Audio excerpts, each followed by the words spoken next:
नमस्कार, सुजस बुलेटिन में आपका स्वागत है। रक्षाबंधन के पर्व की आप सभी को हार्दिक बधाई। मैं हूं आपके साथ अश्विनी सरोही। सबसे पहले एक नजर हेडलाइंस पर। देश प्रदेश में धूमधाम के साथ मनाया जा रहा रक्षाबंधन का पर्व। बहनों ने भाइयों की कलाई पर राखी बांधकर की लंबी उम्र और सुख समृद्धि की कामना। रक्षाबंधन पर बहनों को मिला राज्य सरकार का तोहफा। रोडवेज बसों में रही निशुल्क यात्रा की सुविधा। महिला सशक्तिकरण और महिला सुरक्षा के लिए प्रतिबद्धता के साथ कार्य कर रही राज्य सरकार। महत्वपूर्ण फैसलों से सुगम हुआ आधी आबादी का जीवन। रक्षाबंधन का पर्व आज देश प्रदेश में धूमधाम के साथ मनाया जा रहा है। भाई बहन के अटूट प्रेम को जाहिर करने वाले इस पर्व पर आज बहनों ने अपने भाई की कलाई पर राखी बांधकर उनकी लंबी उम्र और सुख समृद्धि की कामना की, तो वहीं भाइयों ने अपनी बहनों को उनकी रक्षा का वचन दिया। देखिए एक रिपोर्ट।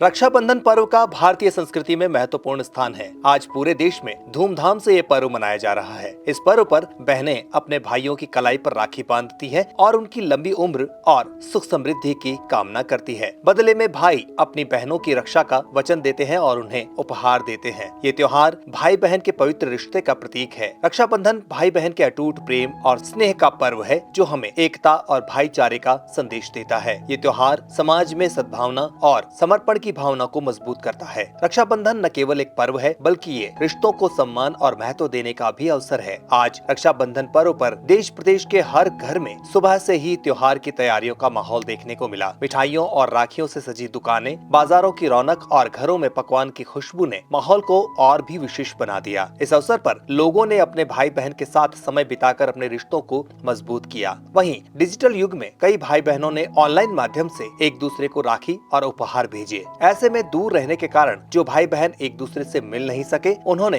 डिजिटल माध्यम से इस त्योहार पर अपनी खुशियों को साझा किया। उधर रक्षाबंधन पर जहां लोगों ने पारंपरिक तरीके से त्योहार मनाया, तो कुछ स्थानों पर पर्यावरण को ध्यान में रखते हुए इको फ्रेंडली राखियों का भी उपयोग किया गया। वहीं बड़ी संख्या में लोगों के त्योहार मनाने के लिए अपने घर लौटने के चलते रेलवे स्टेशन और बस अड्डों पर भीड़ भाड़ की स्थिति भी रही। मुख्यमंत्री श्री भजनलाल शर्मा के नेतृत्व में राज्य सरकार द्वारा रक्षाबंधन के पर्व पर प्रदेश की बहनों को सौगात दी गई। आज सभी बहनों के लिए राजस्थान राज्य पथ परिवहन निगम की राज्य की सीमा में संचालित सभी श्रेणी की बसों में यात्रा सुविधा निशुल्क रही। बड़ी संख्या में महिलाओं और बालिकाओं ने राजस्थान की सीमा में निशुल्क यात्रा का लाभ उठाया। ये छूट 18 अगस्त रात 12 बजे से 19 अगस्त रात 11:59 तक रोडवेज बसों में यात्रा करने पर दी गई है। मुख्यमंत्री ने अपने बधाई संदेश में लिखा, रक्षाबंधन के पावन पर्व पर बहनों के लिए विशेष उपहार।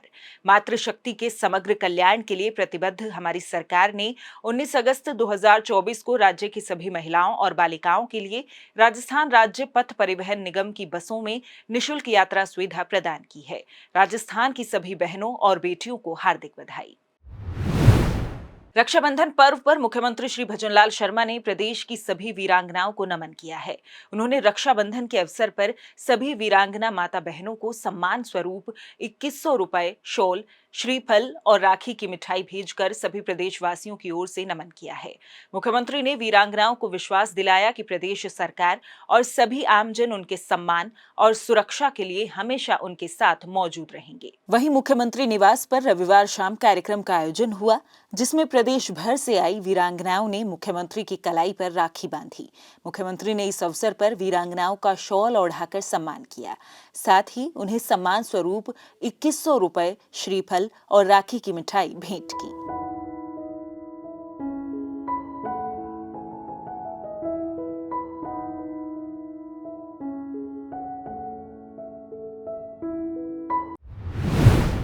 रक्षाबंधन पर आज जहां भाई अपनी बहनों को रक्षा का वचन दे रहे हैं, तो वहीं राज्य सरकार भी महिला सशक्तिकरण और महिला सुरक्षा के लिए प्रतिबद्धता के साथ कार्य कर रही है।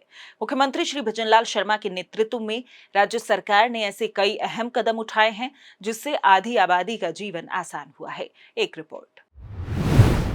आज रक्षाबंधन का पर्व है। इस दिन भाई अपनी कलाई पर बहन से राखी बंधवाकर उनकी रक्षा का वचन दे रहे हैं। वहीं राज्य सरकार भी महिला सशक्तिकरण और महिला सुरक्षा के लिए प्रतिबद्ध है। मुख्यमंत्री श्री भजनलाल शर्मा के नेतृत्व में राज्य सरकार ने कई अहम प्रावधान कर महिलाओं का सशक्तिकरण और उनकी सुरक्षा सुनिश्चित की है। प्रदेश में लगभग 77 लाख परिवारों को महज 450 रुपए में गैस सिलेंडर देने से जरूरतमंद महिलाओं को बड़ी राहत मिली है और उनके लिए घर चलाना आसान हुआ है। संकल्प पत्र का वादा निभाते हुए तृतीय श्रेणी शिक्षक भर्ती में महिलाओं को 50% आरक्षण का प्रावधान किया गया है। साथ ही पुलिस बल में भी महिलाओं की भागीदारी बढ़ाई जा रही है। यह महिला सशक्तिकरण की दिशा में एक बड़ा कदम साबित होगा। प्रदेश में आंगनबाड़ी कार्यकर्ता और सहायिकाओं के मानदेय में 10% की वृद्धि की गई है। महिलाओं को सुरक्षित वातावरण देने के लिए प्रदेश भर में एंटी रोमियो स्क्वाड का गठन किया जा रहा है। वहीं लाडो प्रोत्साहन योजना के माध्यम से बालिका सशक्तिकरण की ओर अहम कदम बढ़ाया गया है। योजना के तहत बालिकाओं को विभिन्न चरणों में 1 लाख रुपए दिए जाने का वित्तीय प्रावधान किया गया है। प्रदेश में लखपति दीदी योजना के अंतर्गत इस साल निर्धारित लक्ष्य 5 लाख से बढ़ाकर 15 लाख किया गया है। राज्य सरकार ने प्रदेश में 5 वर्षों में 2 लाख नए महिला स्वयं सहायता समूहों के गठन का संकल्प लिया है।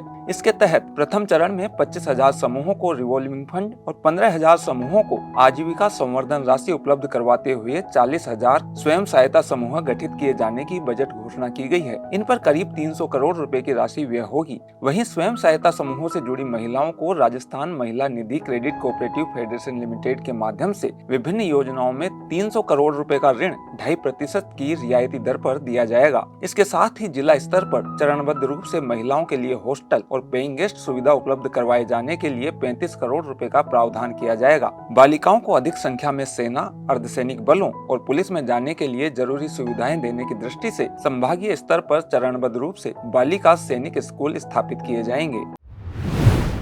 श्रावणी पूर्णिमा के दिन रक्षाबंधन के साथ ही संस्कृत दिवस भी मनाया जाता है। राज्य सरकार प्रदेश में संस्कृत शिक्षा को बढ़ावा देने के लिए विशेष प्रयास कर रही है। देखिए एक रिपोर्ट।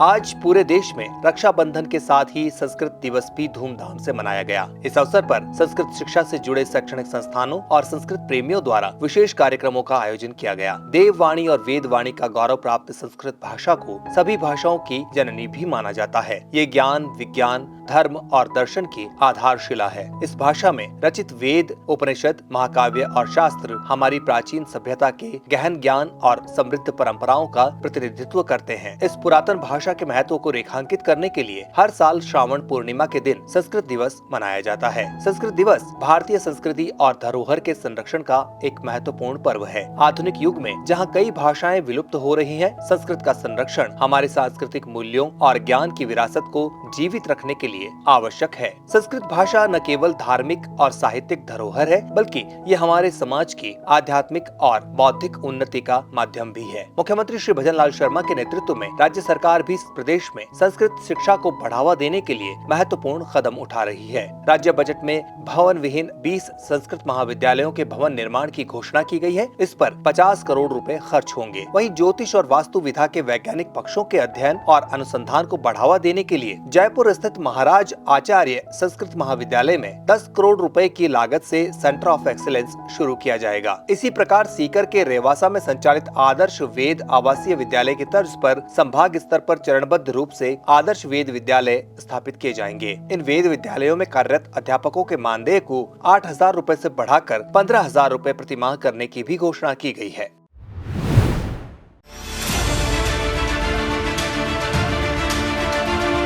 $350 अरब की इकोनॉमी से चमकेगी राजस्थान की तस्वीर। भजनलाल सरकार के पहले ही बजट में 10 संकल्प, महिलाओं का सशक्तिकरण, युवाओं को रोजगार और हर साल 1 लाख सरकारी नौकरी का तोहफा, किसानों का आर्थिक सशक्तिकरण, ये ऐसे फैसले हैं जिनसे न सिर्फ राजस्थान को देश के पटल पर पहचान मिलेगी, बल्कि सरकार ने परफॉर्म, रिफॉर्म और ट्रांसफॉर्म के साथ सुशासन का संकल्प भी लिया है। भारत मंडपम की तर्ज पर राजस्थान मंडपम का ऐलान। श्री खाटू श्याम जी की नगरी में भव्य कॉरिडोर बनेगा। शहरों और गाँवों के सुनियोजित विकास का संकल्प, विरासत भी विकास भी के साथ हेरिटेज संरक्षण। पहले ही बजट में मुख्यमंत्री भजनलाल शर्मा ने साफ कर दिया है कि देश में राजस्थान को नंबर 1 बनाना है। विकसित राजस्थान 2047 का विजन।